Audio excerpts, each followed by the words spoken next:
সামনে কুরবানি ঈদ আসতেছে, তার জন্য আমি নিজ হাতে এই শাহী গরম মশলাটা বানালাম। এই শাহী গরম মশলাটা সব থেকে আলাদা। মাংস রান্না হয়ে যাওয়ার পর এখান থেকে জাস্ট 2 চা চামচ দিবেন, দেখবেন যে আপনাদের মাংসের স্বাদ অন্যরকম হয়ে যাবে, অনেক বেশি মজা হবে। আর এই শাহী গরম মশলাটা আপনারা জাস্ট কোনো প্রকার ব্লেন্ডার ছাড়াই বানাতে পারবেন। যাদের বাসায় ব্লেন্ডার নাই তারাও বানাতে পারবেন, আর যাদের বাসায় ব্লেন্ডার আছে তারা তো অনায়াসে বানাতে পারবেন।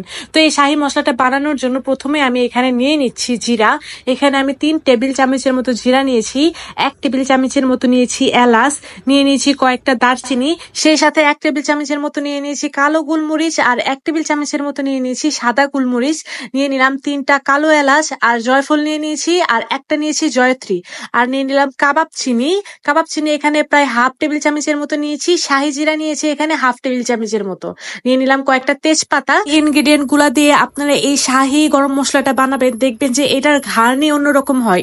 মাংসটা খুব ভালোভাবে রান্না হওয়ার পরে জাস্ট এখান থেকে 2 চা চামচের মতো গরম মশলা ইউজ করবেন, দেখবেন যে মানে মাংস রান্নার টেস্টই অন্যরকম হয়ে যায়। আর এটা যে শুধু মাংসতে দিবেন এমন কোনো কথা নাই, আপনারা এটা চিকেন, বিরিয়ানি, দেন হইতেছে গিয়ে মাছ, সবকিছুতে দিতে পারবেন। এইটা সবকিছুতে যায় গরম। যাই হোক, এই সবগুলো মশলাকে এখন আমি ভেজে নিচ্ছি। যেহেতু এটা গরম মশলা সেহেতু এটাকে অবশ্যই ভেজে নিতে হবে, আর এইটাকে লো মিডিয়াম আঁচে ভাজতে হবে। যখনই দেখবেন যে এটা একটু ড্রাই ড্রাই হয়ে আসছে, আর দেখতেই পাচ্ছেন ড্রাই ড্রাই হওয়ার পরে এগুলো কিন্তু আস্তে আস্তে ভাঙা শুরু করতেছে, তখনই এটাকে নামিয়ে ফেলতে হবে।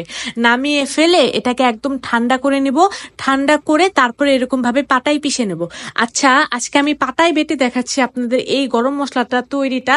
তবে আপনারা যদি চান এটাকে ব্লেন্ডারেও কিন্তু খুব ইজি ভাবে ব্লেন্ড করতে পারবেন। আমি পাটায় বেটে দেখাচ্ছি এর কারণ অনেকের বাসায় ব্লেন্ডারটা অ্যাভেলেবেল থাকে না, তারা যেন পাটায় খুব ইজি ভাবে এই মশলাটা বানাতে পারে, তার জন্যই আমি একদম সঠিক পদ্ধতিতে পাটায় বেটে দেখাচ্ছি। এটা যেহেতু ভাজা মশলা, এটা ইজিলি বাটা হয়ে যায়, এটা বাটতে ওইরকম কোনো কষ্টই লাগে না।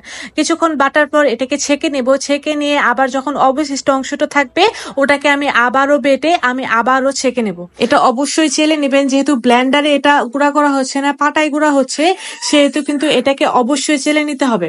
আর এখন এখানে দিয়ে দিচ্ছি, দেখেন 2 টেবিল চামচের মতো এখানে আমি ধনিয়া গুঁড়াটা দিলাম। আমার বাসায় আস্ত ধনিয়াটা ছিল না, ধনিয়া গুঁড়াটা ছিল, তাই আমি এখানে ধনিয়া গুঁড়াটা পরবর্তীতে অ্যাড করেছি।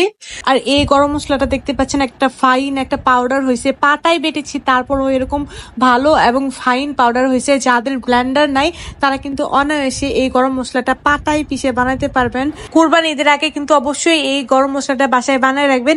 আচ্ছা, তিথিস কিচেনের রেসিপিগুলো যদি আপনাদের ভালো লেগে থাকে তাহলে কিন্তু অবশ্যই তিথিস কিচেনকে ফলো দিয়ে রাখবেন, আর অবশ্যই কিন্তু রেসিপিটা শেয়ার দিয়ে আপনাদের টাইম লাইনে রেখে দেবেন যেন পরবর্তীতে দেখে দেখে বানাতে পারেন। আজ তাহলে এই পর্যন্তই, আল্লাহ হাফেজ।